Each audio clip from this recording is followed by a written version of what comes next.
ಇತ್ತೀಚಿನ ಸಂಚಿಕೆಗಳನ್ನು ಜಾಹೀರಾತಿನ ಕಿರಿಕಿರಿ ಇಲ್ಲದೆ ನೋಡಿ. ಭಾರತ ರತ್ನ ಡಾಕ್ಟರ್ ಭೀಮರಾವ್ ಅಂಬೇಡ್ಕರ್ ಅವರಿಗೆ ಕೋಟಿ ಕೋಟಿ ನಮನ. ಇವರ ಜೀವನವನ್ನು ಆಧರಿಸಿ ಈ ಧಾರಾವಾಹಿಯನ್ನು ನಿರ್ಮಿಸಲಾಗಿದೆ. ರಾಷ್ಟ್ರಕ್ಕೆ, ರಾಷ್ಟ್ರದ ಜನರಿಗೆ ಅಂಬೇಡ್ಕರರ ಕೊಡುಗೆ ಅಪಾರ. ಹಲವಾರು ಅಧಿಕೃತ ಪುಸ್ತಕಗಳನ್ನು ಆಧರಿಸಿ ಈ ಕಥೆಯನ್ನು ತಮ್ಮ ಮುಂದೆ ಇಡಲಾಗಿದೆ. ಈ ಧಾರಾವಾಹಿಯನ್ನು ವಾಹಿನಿಯು ನಿಷ್ಠೆಯಿಂದ ನಿರ್ಮಿಸಿದ್ದು, ಬಾಬಾ ಸಾಹೇಬರ ಜೀವನ ಮತ್ತು ಸವೆಸಿದ ಹಾದಿ ಪ್ರತಿಯೊಬ್ಬರಿಗೂ ಸ್ಫೂರ್ತಿ ನೀಡುತ್ತದೆ ಎಂಬುದನ್ನು ವಾಹಿನಿಯು ಬಲವಾಗಿ ನಂಬಿದೆ. ನೋಡು ಭೀಮಾ, ವಯಸ್ಸಾಗ್ತಾ ಆಗ್ತಾ ಒಂದು ವಿಷಯ ಚೆನ್ನಾಗಿ ಅರ್ಥ ಆಗ್ತಾ ಇದೆ. ಈ ಮೇಳು ಕೀಳು ಅನ್ನೋದೆಲ್ಲ ಕೇವಲ ಜಾತಿ ಮಾತ್ರ ಅಲ್ಲ, ಎಲ್ಲ ಕಡೆ ಇದೆ. ಮಿಗಿಲಾಗಿ ಮನುಷ್ಯನ ಹುಟ್ಟಲ್ಲೇ ಬಂದಿದೆ. ಎಲ್ಲ ಕಡೆ ಭೇದ ಭಾವ ಮಾಡ್ತಾನೆ. ಈ ಜಗತ್ನಲ್ಲಿ ಬಾಲ ಅಂತವ್ರು ಹೆಚ್ಚಿರೋದು. ಹೆಂಡತಿ ಆದವಳನ್ನ ಸದಾ ಕೀಳಾಗಿ ನೋಡೋದು. ಉದಾಹರಣೆಗೆ ಇವ್ರನ್ನೇ ತಗೋ, ಬಾಲ ಮತ್ತು ಅವನ ಹೆಂಡತಿನೇ ಅಂತ ಇಟ್ಕೋ. ಬಾಲ ಮೇಲ್ಜಾತಿ ಅನ್ಕೊಳ್ತಾನೆ, ಮತ್ತವನ ಹೆಂಡತಿ ಕೆಳಜಾತಿಯವಳಾಗ್ತಾಳೆ. ಆದ್ರೆ ಇದೆಲ್ಲ ಕೊನೆ ಆಗ್ಲೇಬೇಕು. ಪ್ರತಿಯೊಬ್ಬರಿಗೂ ಸಮಾನವಾದ ಅಧಿಕಾರ ಸಿಗಲೇಬೇಕು. ಎಲ್ಲರೂ ಸಮಾನರಾಗಬೇಕು.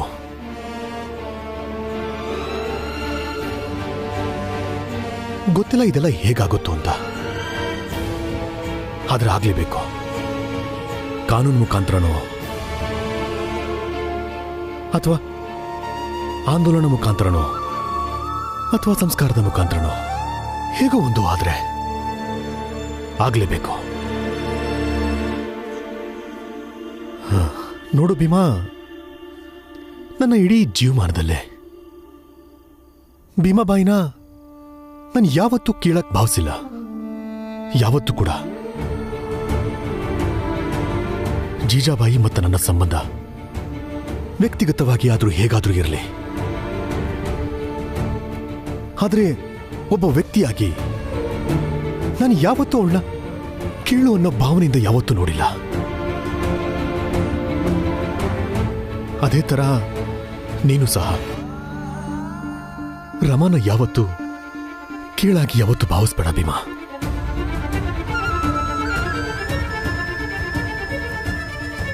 ನೀನ್ ಯಾವಾಗ್ಲೂ ಎಲ್ರಿಗೂ ಒಳ್ಳೆ ಬುದ್ಧಿ ಹೇಳಕ್ ನೋಡ್ತೀಯಲ್ಲ, ಅದೇ ತರ ಈ ವಿಷಯನೂ ಜನರ ಕಿವಿಗೆ ಹಾಕು. ಎಲ್ರೂ ಸಮಾನವಾಗಿ ಕಾಣಲೇಬೇಕು ಅಂತ. ಎಲ್ರೂ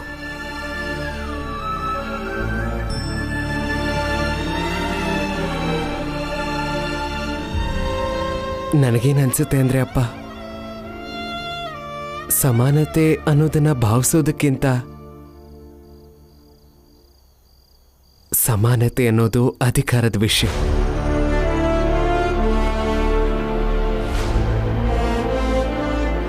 ಮುಂದೆ ಅಕಸ್ಮಾತ್ ನನಗೆ ಅವಕಾಶ ಸಿಕ್ಕಿದ್ರೆ ಖಂಡಿತ ಬರೀತೀನಿ.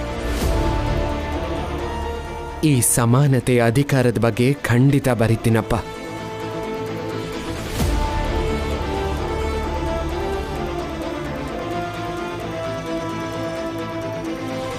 ತಗೊಳ್ಳಿ, ಬರೀರಿ. ಇದರಲ್ಲಿ ಮುಂದೆ ಜೀವನ ಚರಿತ್ರೆ ಬರೆದಾಗ ನೀವೇನೂ ಮರಿಬಾರ್ದು.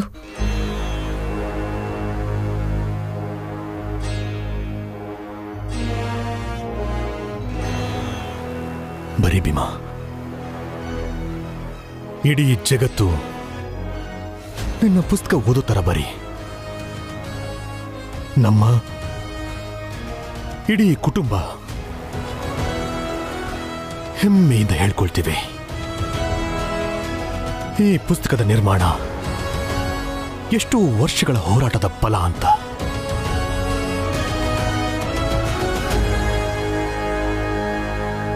ರಮಾ, ತಗೊಂಬಗಳೇ ಈ ಊಟ. ಸರಳಂಗೂ ಕೊಡು. ತಗೋ.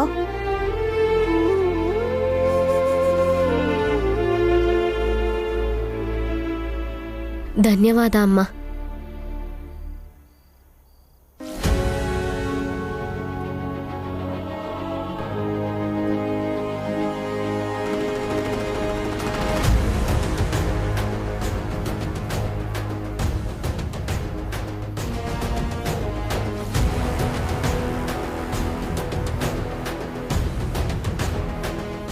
ಗೊತ್ತಿಲ್ಲ, ಭೀಮಾ ಸಣ್ಣ ವಯಸ್ಸಿಂದ ಬರೀತಾ ಇದ್ದಾನೆ.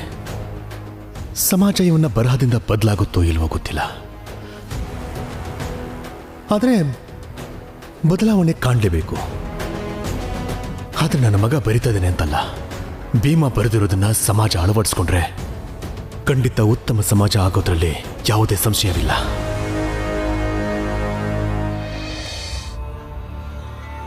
ಖಂಡಿತ ನಾನು ಇದನ್ನು ಸಹಿಸ್ಕೋಬಾರ್ದು.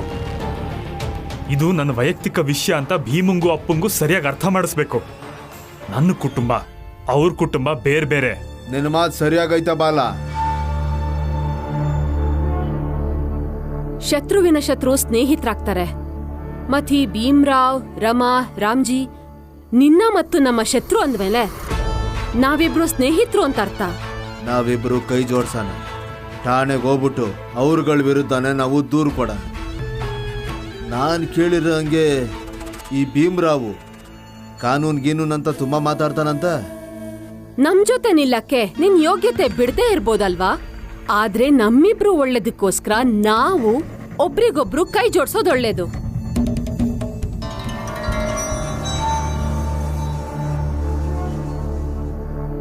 ಸರಿ, ಹಾಗಾದ್ರೆ ಜೊತೆ ಆಗೋಣ, ಕೈ ಕೈ ಜೋಡ್ಸೋಣ. ಕೊಡಿ.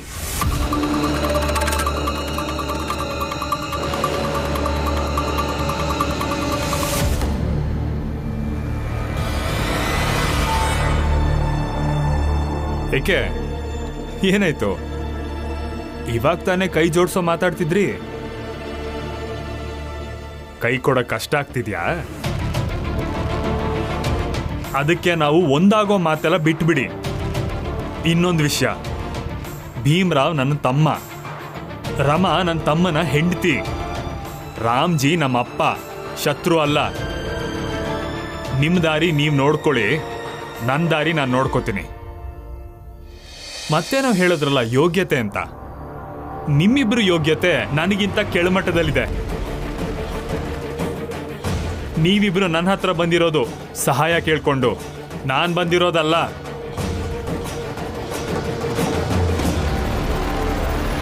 ಏ ಬಾಲ, ಜಾಸ್ತಿ ಮಾತಾಡಿದ್ರೆ ಇಲ್ಲೇ ಊತ ಹಾಕ್ಬಿಡ್ತೀನಿ. ಏಯ್, ಹೂತ್ ಹಾಕೋದು ಆಮೇಲೆ ಇರ್ಲಿ, ಗಂಡ್ಸಾಗಿದ್ರೆ ಮೈ ಮುಟ್ ನೋಡು. ನಿನಗೊಂದ್ ಗತಿ ಕಾಣಿಸ್ತಾ ಬಿಡಕ್ಕಿಲ್ಲ. ಅಯ್ಯೋ ರೀ, ಇನ್ನೊಂದ್ಸಲ ಮೈ ಮುಟ್ಟಕ್ಕೆಲ್ಲ ಬರಬೇಡ. ನಿಮ್ಮ ದಾರಿ ನೀವು ನೋಡ್ಕೊಳ್ಳಿ, ನನ್ನ ದಾರಿ ನಂದು. ಬೆಳಿಗ್ಗೆ ಏನ್ ಮಾಡ್ಬೇಕು ಅಂತ ನನಗೆ ಗೊತ್ತು. ಎಷ್ಟು ಕೊಬ್ಬು ನೋಡ್ರಿ ಇವನ್ಗೆ.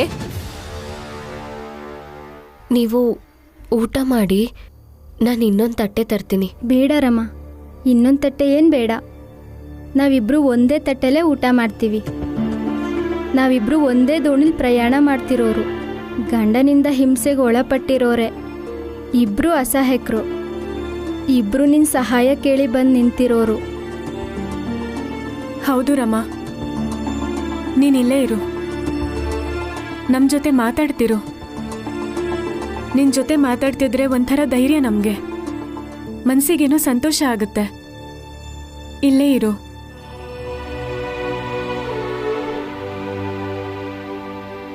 ಇಲ್ಲಿ ತನಕ ನೀವಿಬ್ರು ಏನಾದ್ರೂ ಆಗಿರಿ, ಆದ್ರೆ ಈಗ್ಲಿಂದ ನೀವಿಬ್ರು ಯೋಧರು, ನಿಮ್ ಹಕ್ಕಗೋಸ್ಕರ ಹೋರಾಡ್ತಿರೋ ಯೋಧರು.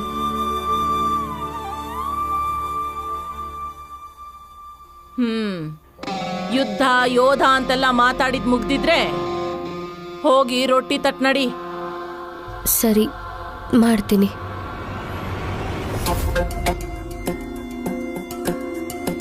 ಇವಳಿಗೆ ಈ ಮನೇಲಿ ಒಂದಿಷ್ಟು ಗೌರವ ಇಲ್ಲ. ಯಾರಾದ್ರೂ ರೊಟ್ಟಿ ತಟ್ ಹೋಗು ಅಂದಿದ್ದೆ ಹೋಗಿ ರೊಟ್ಟಿ ತಟ್ತಾಳಿ ಇವಳು. ಇನ್ನು ನಿಮ್ಮಿಬ್ರು ಗೌರವನ ಹೇಗ್ ಕಾಪಾಡ್ತಾಳಿ ಇವಳು? ಭಿಕ್ಷೆ ಬೇಡ ತಂದಿರೋ ಊಟ ಇದು. ಇಬ್ರು ತಿಂದು ಮುಂದೇನು ಅಂತ ಯೋಚನೆ ಮಾಡಿ. ಈ ರಮನ್ ಮಾತು ಕೇಳಿ ನಿಮ್ಮ ಗಂಡದ್ರ ಜೊತೆ ಸಂಬಂಧ ಹಾಳು ಮಾಡ್ಕೋಬೇಡಿ ನೀವು.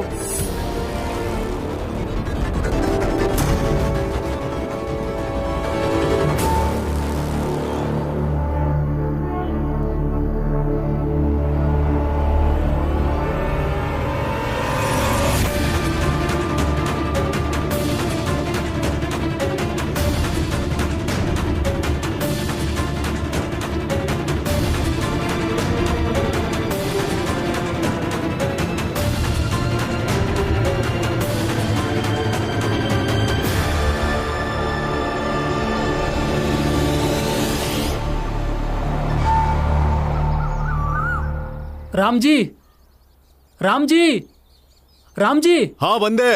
ಅಯ್ಯೋ ಬೇಗ ಬನ್ನಿ. ಏನಾಯ್ತು? ನಿಮ್ ಮಗ ಬಾಲ ಏಟ್ ಮಾಡ್ಕೊಂಡು ಮಲಗಿದ್ದಾರೆ. ಏನು?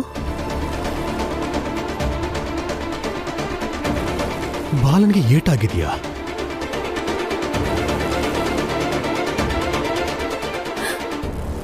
ಎಲ್ಲಿದ್ದಾರೆ ಈಗ? ಏನಾಯ್ತು ಅವ್ರಿಗೆ? ಅಕ್ಕಪಕ್ಕದ ಮನೆಯವರು ಹೇಳಿದ್ದೇನಂದ್ರೆ ಬಾಲ ರಾತ್ರಿ ಇಡೀ ಹೊರಗೆ ಮಲಗಿದ್ರಂತೆ.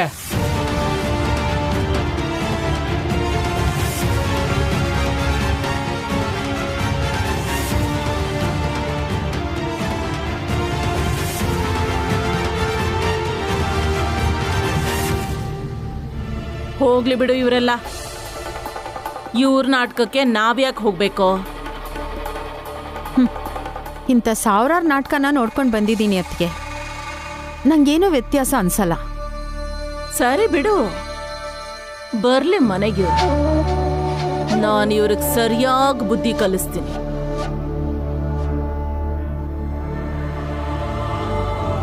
ಬಾಲಣ್ಣ, ಏನಿದು? ಏನಾಯ್ತು ನಿನಗೆ?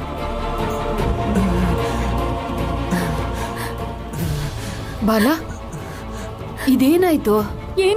ಏನಾಯ್ತು ನಿಮ್ಗೆ? ನಿಮ್ಗೇನೂ ಆಗಿಲ್ಲ ತಾನೆ? ಇದೆಲ್ಲ ಬೇಕಿಲ್ಲ ನಿಮ್ಗೆ. ನಿಮ್ಗೆ ಗೌರವ ಬೇಕು, ಸಮಾನತೆ ಬೇಕು. ಹೋಗು, ಹೋರಾಟ ಮಾಡು, ಹೋಗು. ನನಗೇನಾದ್ರೂ ಆದ್ರೆ ನಿನಗೇನಾಗ್ಬೇಕು ಹೇಳು? ಬಾಲಣ್ಣ, ಯಾಕೆ ಈ ಥರ ಎಲ್ಲ ಮಾತಾಡ್ತಿದ್ಯಾ? ಹೌದಲ್ವಾ? ನಾನು ಏನೇ ಮಾತಾಡಿದ್ರು ನಿಮಗೆ ಸರಿ ಬರಲ್ಲ ಅಲ್ವಾ? ಮತ್ಯಾಕೆ ಸುಮ್ಮನೆ ಕೇಳಿ ಬಾಯಿ ನೋಯಿಸ್ತೀರಾ?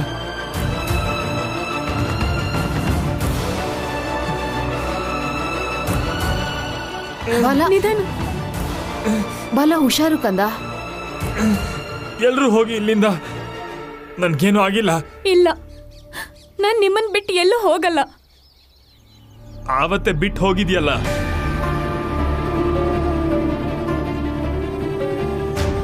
ಯಾವ ಗಂಡ ತಾನೆ ಹೆಂಡತಿಗೆ ಹೊಡಿದೆ ಬಡಿದೆ ಇರ್ತಾನೆ? ಅಪ್ಪ ಭೀಮ್ ಮಾಡದೆ ಇರಬಹುದು, ದೊಡ್ಡ ಮನುಷ್ಯರವರು.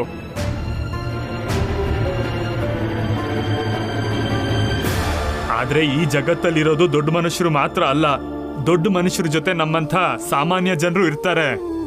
ನಾನೊಬ್ಬ ಸಾಮಾನ್ಯ ವ್ಯಕ್ತಿ, ನೀನು ದೊಡ್ಡ ವ್ಯಕ್ತಿ ಆಗೋಗು. ಎದ್ದೇಳ್ಬೇಡಿ ಇರಿ, ಕೋಪ ಮಾಡ್ಕೋಬೇಡಿ. ನೋಡು, ಕೋಪದಲ್ಲ, ನಿಧಾನವಾಗಿ ಪ್ರೀತಿಯಿಂದಾನೇ ಹೇಳ್ತಿದ್ದೀನಿ. ನನ್ನ ಜೊತೆ ಇರ್ತೀನಿ ಅಂತ ಆದ್ರೆ ಇವ್ರ ಜೊತೆ ನನ್ನ ಸಂಬಂಧ ಹೇಗಿದೆಯೋ ಅಷ್ಟೇ ಸಂಬಂಧ ನೀನು ಇಟ್ಕೋಬೇಕು.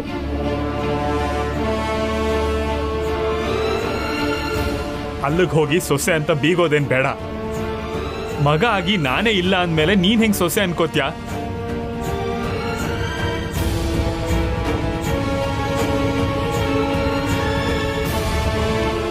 ಬಾಲ,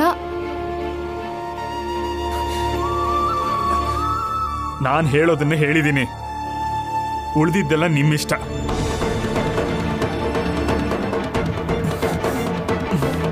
ಅಕ್ಕ, ನನ್ ಮಾತ್ ಕೇಳಿ. ಇಲ್ಲ ರಮ್ಮ,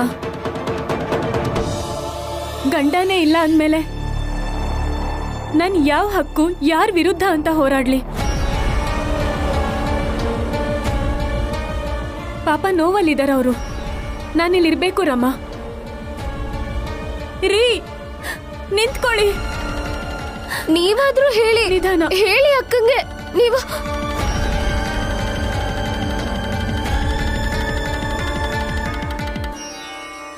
ಬಲ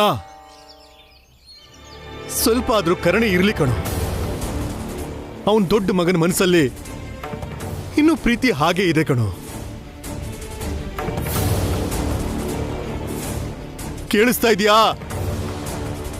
ಬಾಲ?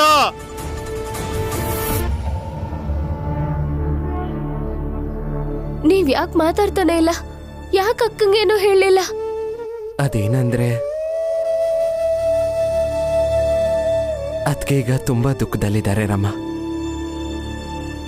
ಅವ್ರ ಮನ್ಸಿನ ಮೇಲೆ ಬಾಲಣ್ಣ ಗಾಢವಾಗಿ ಗಾಯ ಮಾಡಿದಾನೀಗ. ಒಳಗಿಂದ ಬಹಳ ನೊಂದ್ಕೊಂಡಿದ್ದಾರೆ ಅದಕ್ಕೆ. ಈಗ ಯೋಚನೆ ಮಾಡು, ಒಂದ್ಸಲ ಅದಕ್ಕೆ ಸ್ಥಾನದಲ್ಲಿ ನಿಂತು ಯೋಚನೆ ಮಾಡು. ಈಗ ಅದಕ್ಕೆ ಏನ್ ಮಾಡಿದ್ರು ನೀನು ಕೂಡ ಅದನ್ನೇ ಮಾಡ್ತಿದ್ದೆ.